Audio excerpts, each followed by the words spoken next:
Hi, I'm Ben. Welcome to Ben's Language Lab. Stories are one of the best ways to improve at a language, and stories like this with pictures are even better. So today, we're going to read a comic together.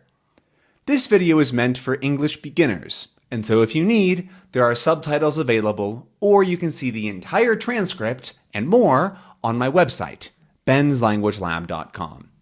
Make sure that you subscribe for more videos just like this one. Your job right now is just to listen, watch, and enjoy. We're currently reading Tintin and the Secret of the Unicorn, and we're almost done. If you need, you can click on the link in the description to start from the beginning. All right, let's start learning. Last time, we had left the Thompsons trying to get off their hats because they were pulled down over their eyes. And then we heard them shout, "Hurrah! That's it!" Let's see what happens next. Of course, it comes off, but then he goes wham and hits his head right against the wall. These Thompsons are a bunch of fools, don't you think? They're not the smartest. But it's fine. "At last, he's managed to get it off for me," is what he says, as the other one is back with his hat down over his eyes, sitting on the ground. And so Tintin, of course, says, "Come on, Captain, we'd better help this poor chap." Chap is another sort of older British word for guy or dude. We'd probably say, we better help this poor man. This poor guy is a little more American, I think. But they're going to help him because he's not the smartest. And here we go. And the captain grabs his hat and says, "Ready, steady, heave!" Whoops! And he goes flying backwards.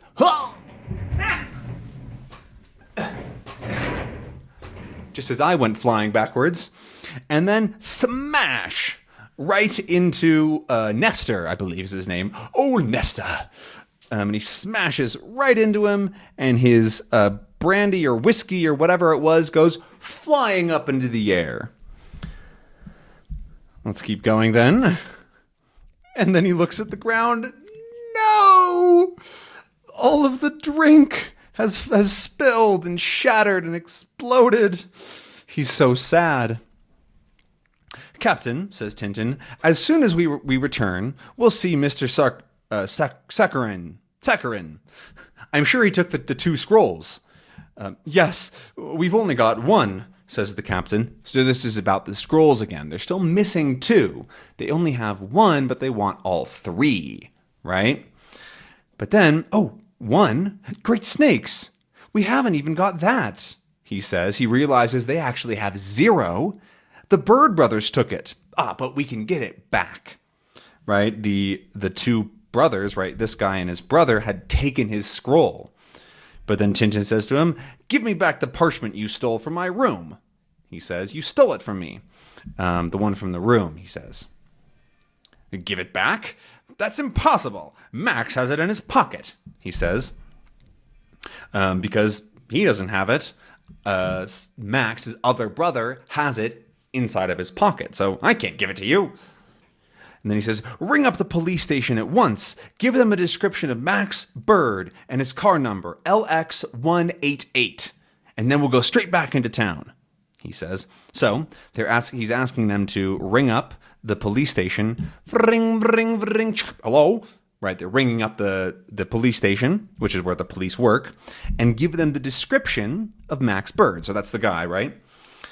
His description is what he looks like. He's tall, he's wearing a black coat, he is large, he has brown hair, no hat, something like that as a description of somebody. And you would say that's somebody's description, so that's his description. And his car number, we saw that on his license plate, is LX188. Whoops, LX188. And then we'll go straight back into town, he says, right away. And then one Thompson says, "Right, I'll do that." And then we go to the next morning. They've slept. It's the next day. And so Tintin says, "Now for Mr. Sakharin, whatever it is. And he's walking with Snowy, and they're going to go talk to this guy who must have stolen the other papers. Ring. He rings his doorbell. Ring. But then he was talking to the lady. Mr. Sakarnine, he's gone away, young man. He won't be back for a fortnight, she says, as she answers Tintin's question. He must have asked, but that was like in this section, because we're skipping over to make it go faster, right? But he's gone away. He's not home. And he won't be back for a fortnight. Fortnight is not a word we use anymore as a unit of time, but it used to be But it used to be 2 weeks. There's no dash there. 2 weeks is a fortnight. And so you might come across that, but probably not. But what she's saying is, he won't be back for 2 weeks. He would be away. That doesn't make things any easier. So Tintin's saying, of course, it has to be difficult. Why does it have to be difficult? In the meantime, I'll go to see the Thompsons. Perhaps they'll be able to tell me if they've found Max Bird. So he says, okay, whatever. I'll go try to talk to the Thompsons to see if they found something about the other Bird brother. Because right now, I can't do anything else. And he says, good morning. Are you going out? I just came to ask you. Shh, mum's the word. Come with us, he says. And so Tintin goes to the police station, and he sees them leaving. They're going outside, right? This is inside that direction, outside this way. And so he shakes their hand and says, oh, are you going out? And I just came to ask you. And then he gets cut off, right? Shh, mum's the word, which just means be quiet or it's a secret. That phrase really doesn't mean anything else. It's just that. Mum's the word. I mean, if you say to somebody, all right, mum's the word, I won't say anything. So, shh, come with us, he says. Where are we going? You'll soon see, he answers. And then just a few minutes later, they come to a door and they go. They knock on the door. Rat-a-tat-tat, he says. Oh, gotta turn the page. And then he says to the man, Mr. Aristide Silk? Yes, he answers to him, to his name, right? That's his name. I arrest you in the name of the law. Arrest me? Yes, you. You are a thief, sir. A thief? Aristide Silk, retired civil servant, a thief? It's a mistake, gentlemen, a shocking mistake, he's saying. And they're saying that he is a thief. He steals things. But then he says, me? Aristide Silk? I'm just a retired civil servant. A civil servant is somebody who works for the government. So civil is like civilization. If you think about that word, civilization is essentially what we all live in, society. What makes these buildings and farms and government possible is from civilization. And so a civil servant is somebody who works for that civilization. So he worked in government of some kind and that sort of thing. He says, me, a retired civil servant, a thief? It's a mistake, gentlemen. You've made a mistake, a shocking mistake. Right? He's saying that he's saying that they're being ridiculous, basically. A shocking mistake. And then Tintin says, I'm sorry to interrupt you, Mr. Silk, but could you explain the meaning of all this? And he looks down at, there's a book here. There's some paste, which is a British word for glue. We would just say glue. Looks like there's a clipping here. And it looks, in here it says pickpockets, wallet snatchers. And so it looks like some notes of things. Oh, and on here it says, property of R. Biggs. I don't know what else it says. Perished on 2558. I don't know what that other says, but it's somebody else's something else, right? R. Biggs is not Mr. Silk, right? R. Biggs, they're different. So he must have stolen that. So he says, yes, well, you see, I'm not a thief, certainly not, but I'm a bit of a kleptomaniac. It's something stronger than I am. I adore wallets. So I just find one from time to time. I put a label on it with the owner's name. This is a wallet. And so this must say pinched on. pinched on and that's the date when he stole it. So it was stolen on this day or date, which is sort of interesting. And we actually see it says 58. So this is the 20th of the 5th month, January, February, March, April, May. The 20th of May in 1958. I wonder when this was written. Let's actually figure that out. We're going to pause for a quick second. Tintin and the Secret of the Unicorn was written in... Oh yeah, there's a movie. I don't want the movie. I want the comic book series of the same name, The Adventures of Tintin. Yeah, it was coming out in French originally in 1940. Wow, that's old. Okay, I can't exactly find it, but it looks like it is about that old. Yeah, 58 sounds about right. So this is a very, very old story, which is cool. Anyways, this is a wallet with a tag on it, right? He's saying that he puts a label on with the owner's name because he likes wallets. He doesn't like the money. He likes to steal things for the having them, right? He likes to collect them. And a kleptomaniac, or a klepto is what you might hear as well, is somebody who like has this obsession or anxiety to take things or to steal things. And it's like this, it's like an anxious mental illness, which is sort of pushing him to steal things, even though he doesn't really want to steal them. He just finds himself stealing, if that makes sense. And so that's what he's saying.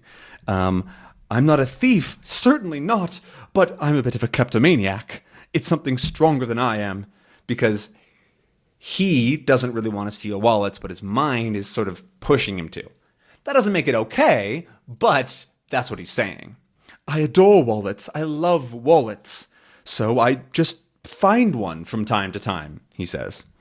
And then he puts a label on it with the owner's name, and I add it to my collection, he says. And this is his whole collection of other people's wallets that he's stolen.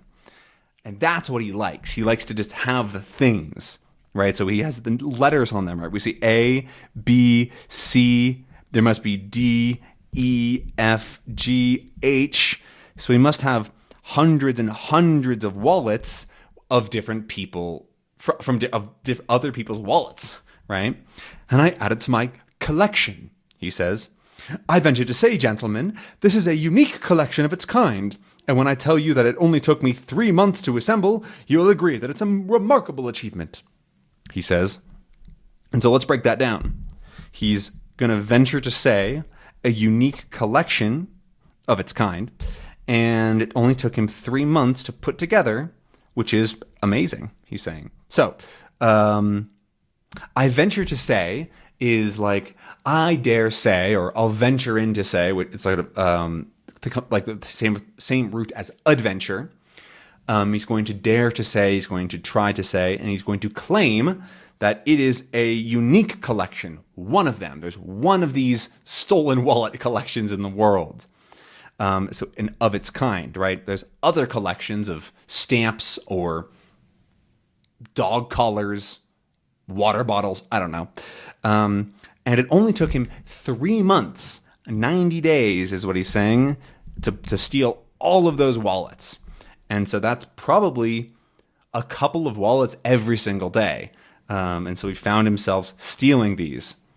And so he's saying it's pretty amazing that he could steal that many wallets, of course. And then Tintin says, wow, it's amazing. These wallets are in alphabetical order. They're in alphabetical order, which means they follow A, B, C, D. They follow that order, right? An order is when something, it falls in its place, and alphabetical is when they follow the alphabet. And so Tintin's noticing, wow, they're all in alphabetical order.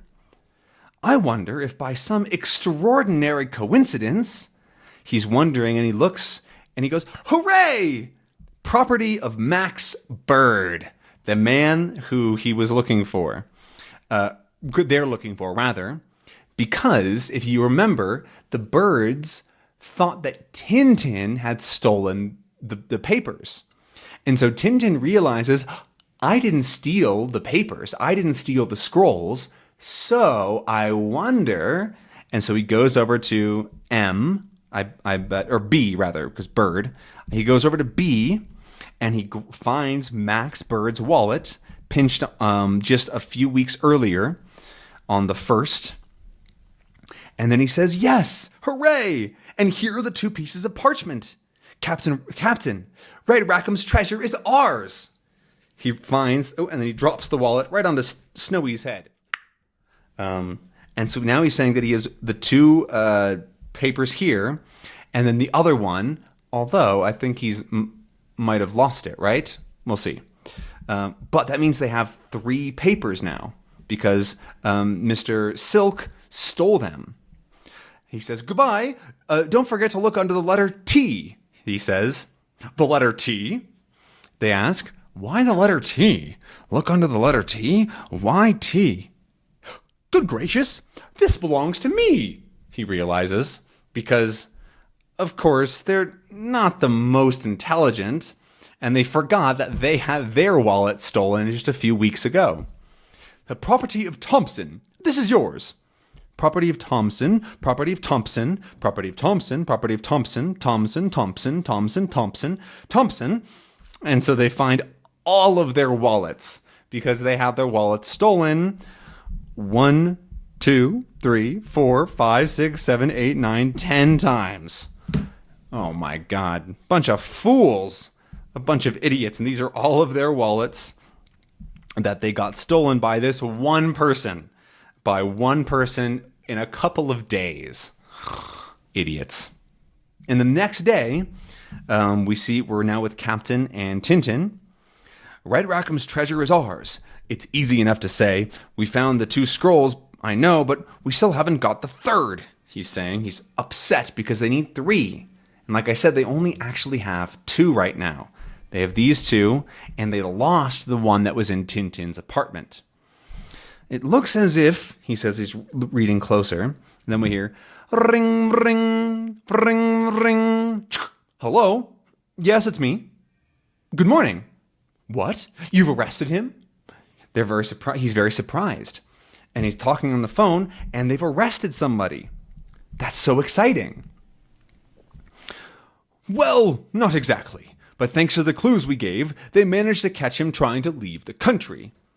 What about the 3rd parchment? Did you find it on him?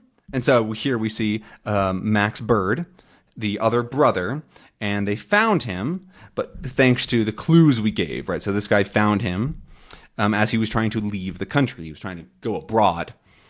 And then Tintin asks about the 3rd parchment. Did you find it on him? Yes, he had it. We're bringing it along to you. But first, we've got a little account to settle with this troublesome antique dealer, he says. So they do have he had it, so he had the scroll, and we're going to bring it along to you. We're going to bring it to you. But first, we have to do something, a little account to settle with an antique dealer. So that's somebody who they have to go meet with and settle an account, which is, they have business to do. To settle an account is to pay what you owe and to not have any debt, to stop owing somebody. But in this case, it's when you have some business to do with somebody, right? You can settle up with somebody. Is not literally always money. It's sometimes like they have to do something, right? So they're going to go deal with this antique dealer and talk to him first. However, that's all the time that we have in this episode. We're going to have to leave it there for today. Thank you so much for watching and enjoying, and make sure to subscribe to the channel and comment down below with how it went. Next time, we're going to be finishing this series once and for all. And remember that there are always transcripts on benslanguagelab.com. I'll see you next time. Bye.